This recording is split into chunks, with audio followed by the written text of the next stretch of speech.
La temperatura es algo que damos por sentado, ¿no? La checamos en el celular, la sentimos al salir, pero ¿alguna vez nos hemos preguntado qué hay detrás? ¿Qué fuerzas gigantescas la controlan? Bueno, pues hoy vamos a meternos de lleno a descubrir la increíble historia que se esconde detrás de ese numerito que vemos todos los días. Ok, para arrancar este viaje, a ver, ¿cómo pasamos de ese pronóstico que vemos en la app a una medición científica súper precisa? Porque créanme, no es tan sencillo como parece. Cada forma de medir tiene su chiste, su propia historia. Para la vida diaria, el mundo como que se divide en dos equipos. Por un lado están los grados Celsius, que es la escala que se usa en casi todo el planeta. Y por el otro tenemos los Fahrenheit, que todavía se usan en algunos países. Estos tienen la curiosidad de que mantienen los números positivos aunque el día esté fresquito. Ahora, lo más interesante es que estas dos escalas son como si fueran dos idiomas distintos, pero se pueden traducir. Con una simple formulita matemática podemos pasar de una a otra sin problema. Y esto, déjenme decirles, es súper importante para la ciencia, para los ingenieros, básicamente para que todo mundo se pueda entender. Pero espérense, porque cuando la ciencia se pone seria de verdad, entra al juego una tercera escala, el Kelvin. Esta es, digamos, la escala de los profesionales. Aquí el cero no es cuando se congela el agua, no. Es el frío más extremo que puede existir, el punto teórico donde todo se detiene.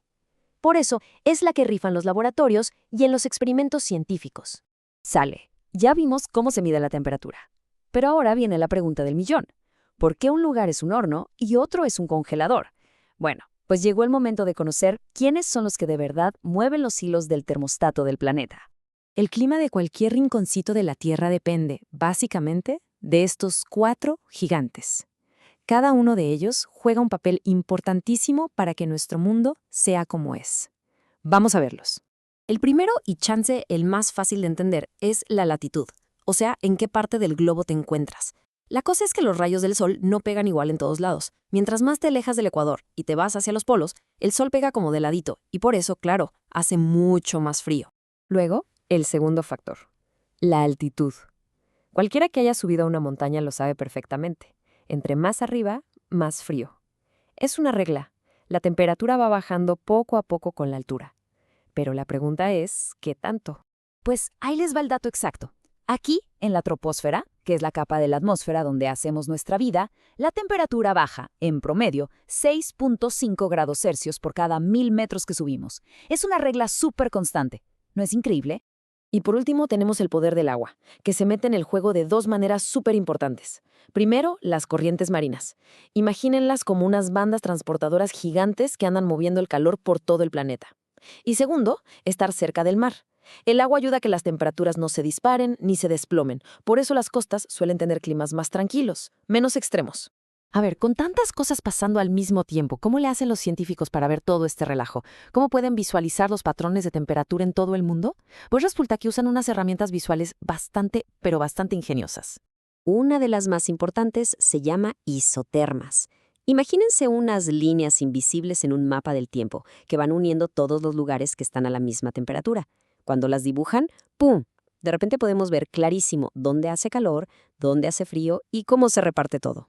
Otro concepto clave es la oscilación térmica. El nombre suena muy técnico, ¿verdad? Pero en realidad es algo súper sencillo. Es simplemente la diferencia que hay entre la temperatura más alta y la más baja en un mismo lugar.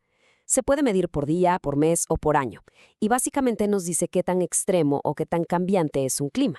Y bueno, para ir cerrando, vamos a clavarnos en un fenómeno atmosférico súper curioso, uno donde parece que las reglas normales de la temperatura se ponen de cabeza. Así es, vamos a hablar del extraño caso de la inversión térmica. Miren, la cosa funciona más o menos así. Imaginen una noche tranquila, sin nubes ni viento.